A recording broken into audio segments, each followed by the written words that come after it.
This is Curious Minnesota, a Star Tribune project that sends staff from the state's largest newsroom hunting for the answers to great questions we receive from you, our readers. We're here to answer everything you want to know about the state's people, places, and culture.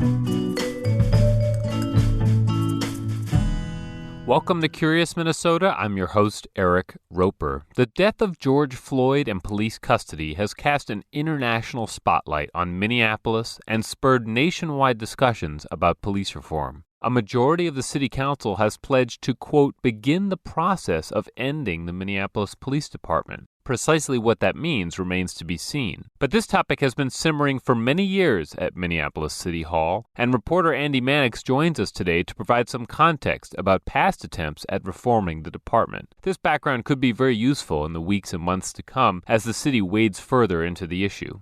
I hope you enjoy the conversation. Andy has been following both law enforcement and criminal justice issues for the paper for a long time, and he has been tracking the Minneapolis Police Department for quite a while as a part of that beat. And so he's been really on top of a lot of the policy discussions that have been going on over the years. So, Andy, we can talk ancient history when it comes to discussions of reforming the Minneapolis Police Department. Just for the beginning of this conversation, let's focus on the current cast of characters in leadership at City Hall. Mayor Frey came into office. This was a big part of his platform. He actually sort of ran on reform of the police department, right? Yeah, that's correct. When Frey was running his campaign and when he came into office, he listed three priorities: affordable housing, economic inequality, and repairing the relationship between the Minneapolis Police Department and the communities it serves. And that last one dealt a lot with how to reform the Minneapolis Police Department, how to create more transparency and sort of push back against this culture that had been there for a long time that was causing problems with the relationship with the community.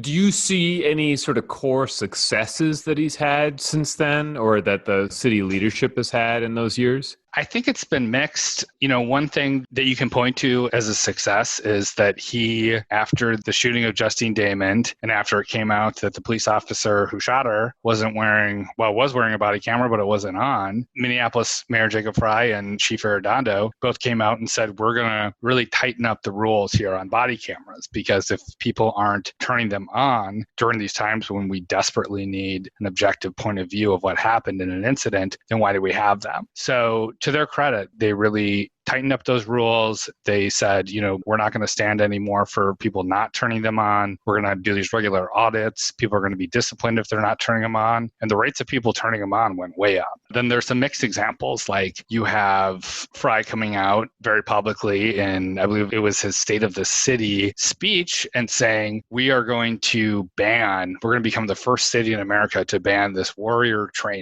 style training, which teaches police officers to see everyone as a threat until deemed otherwise. So they come in seeing red, and they basically assess the situation through that lens until they determine that someone isn't a threat. This is a really popular school of thought, especially among younger generations of officers. And there's a belief that this is what leads officers to shoot people that are unarmed or that aren't posing a threat, because they come in hot in that seeing red mentality. So Mayor Jacob Frey said, we're not going to allow people to do that anymore. They can have that training on their own time.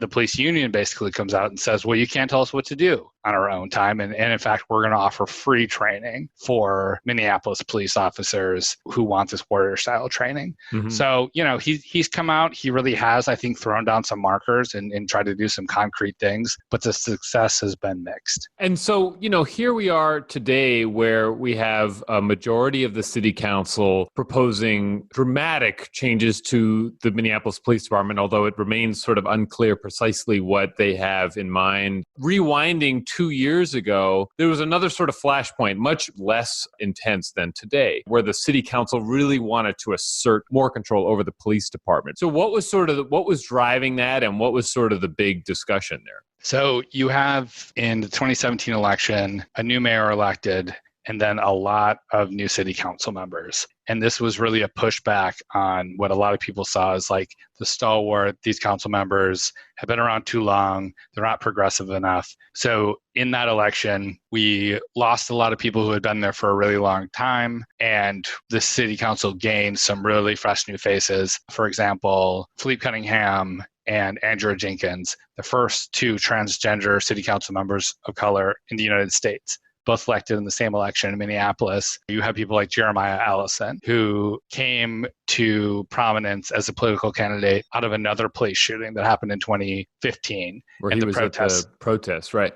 He was at the protest related to that. Right. So people like him are coming to political prominence and being elected as city council members on the promise of reform and on the promise of being different. Months after they all take office in June of 2018, we have this incredible series of events. One of them being, it comes to light that Minneapolis police officers have been dedicating a lot of resources to these undercover stings of low-level marijuana, mostly marijuana stings, downtown Minneapolis, undercover bus, almost entirely, if not 100%, young men of color, young Black men, and some of whom went to prison. And the mayor comes out and says, we're going to stop doing this. We're going to put an end to this. Why are we devoting all of these resources to, by all accounts, nonviolent young men of color for marijuana, which, by the way, the mayor has come out and said it should be legal. That same month, we have the shooting of Thurman Blevins, a Black man, by a police officer. And then we have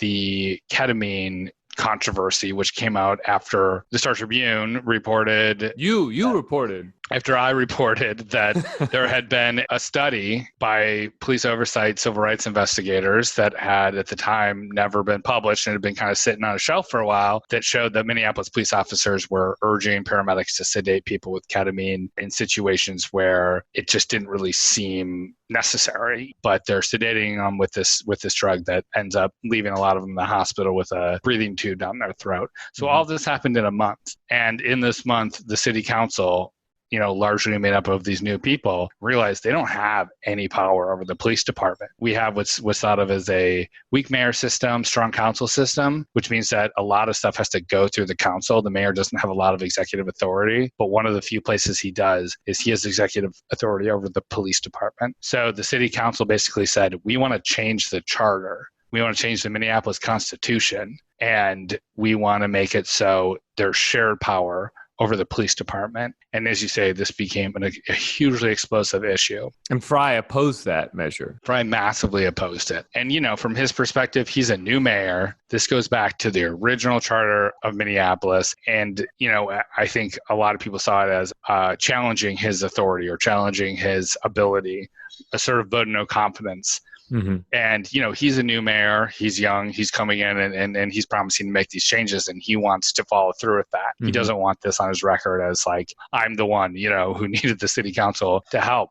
So he's holding press conferences with council allies, with community members, all these people saying, look, Jacob Fry is doing a good job here. We need to let him do his job. This is not a good idea. At the same time, they ultimately want to get it on the ballot, but it has to go through all these different red tape steps. The public hearing portions of these, which are usually at a normal city council meeting, 1 to 3 people show up, suddenly thousands of people are showing up. Mm-hmm. And it becomes this flashpoint for everything, all the frustration that the community has toward police and toward the city council. And ultimately, it fails. It doesn't get on the ballot. And I think that that's what we should be looking at as the most similar example of the council trying to really make serious reforms to the Minneapolis Police Department. And maybe the most recent flashpoint, but the temperature was a lot lower, was during the budget season last year, where, the city council's main sort of controls over the police department are budgetary, and they were debating a Fry proposal to increase the authorized amount of police on the force, and they ended up keeping the cap where it was, but adding a new cadet class. So this has been kind of an ongoing maybe tension discussion at City Hall over what to do with the police department. One thing that hasn't really come up much, I feel like, in Frye's term, but was a big issue historically, was civilian oversight. And there was an op-ed in the paper this weekend from a very prominent former leader here in the Twin Cities. They were proposing that a better equipped civilian oversight authority could be a very significant reform for the department. What is the sort of the status of civilian oversight? Do civilians have much oversight over the Minneapolis Police Department?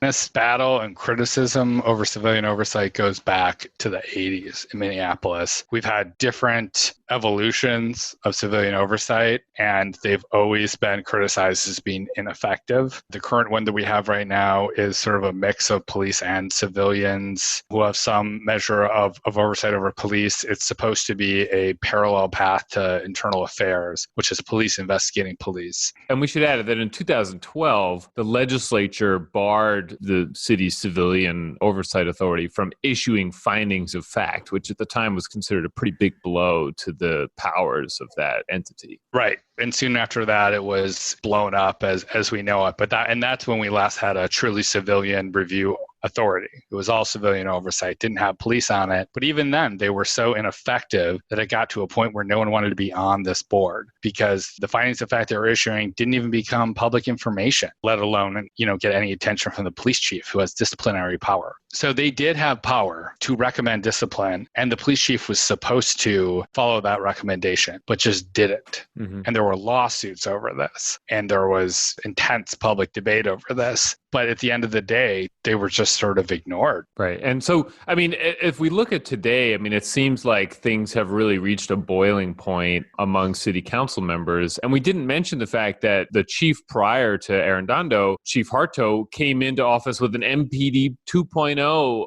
agenda, another sort of reform-minded concept, that this issue of police reform in Minneapolis has been brewing and simmering now for decades, but even just it's been a pretty hot topic just in the last, less than 10 years or so. Yeah, absolutely. Harto came in as someone, she replaced Chief Tim Dolan. She was a woman. She was openly gay. She had a different philosophy and she was going to do things differently. And then we saw her after another police shooting of Justine Damon, a woman in South Minneapolis, by a Minneapolis police officer who was ultimately convicted of murder. We have her being fired or resigning or kind of a mixture of both. I think being asked to leave after that. So it was sort of like a lot of people saw, yes, this person, when she came in, was supposed to be this change agent. But then we had a series of incidents that occurred kind of culminating the shooting of Justine Damon, and then her not being there, her being on vacation and taking a few days to get back, right, while the city really reeled from this, where I think she lost a lot of public trust. And that was the calculation that the mayor was doing when the decision was made that it's time for someone new. So just looking forward here, obviously it's a little confusing right now about precisely what the city council is proposing for the police department. But does it seem to you like this is their moment, or they have an avenue here to make the reforms people have been talking about for a while? Or is it, maybe a little less simple than people would like to believe? I think that we're seeing a lot of celebration over the idea that you have a majority of city council members saying publicly that they want to abolish the police. And I wonder if a lot of people who are celebrating that are going to feel differently over the next few months, because I think it's going to take longer than people realize. And I think that what's actually going to be accomplished might not be what people realize. We don't know yet how people define abolishing the police. My guess is if they're going to do this, if they're going to dismantle the police department, whatever that means, is that they're going to have to put it on the ballot. They're going to want Minneapolis citizens to make that decision. And until we see that policy language, and until we see how the majority, not just the loudest, of residents of Minneapolis feel about that, again, I just think that there's a long way to go on this one. Well, Andy, thank you so much for talking with us today. I feel like you put a lot of context around some of the issues that have been in both national and international news about what's going on in Minneapolis. So we appreciate it. Thank you, Eric. What do you think, listeners? Do you have thoughts about police reform in Minneapolis or elsewhere in Minnesota? We'd love to hear them. Record a brief message using the voice recorder app on your smartphone and email it to curious@startribune.com. We may feature it on a future episode. We also welcome your questions on other topics as well as your feedback about the podcast at the same address, curious@startribune.com. Thanks. Thanks for listening to Curious Minnesota. We want to hear from you. Ask questions and read more stories online at startribune.com/curious. Our show is recorded at the Star Tribune's headquarters in beautiful downtown Minneapolis, and our music is produced by Matt Gilmer. If you like the show, please rate us on iTunes or leave a review. And until next time, stay curious.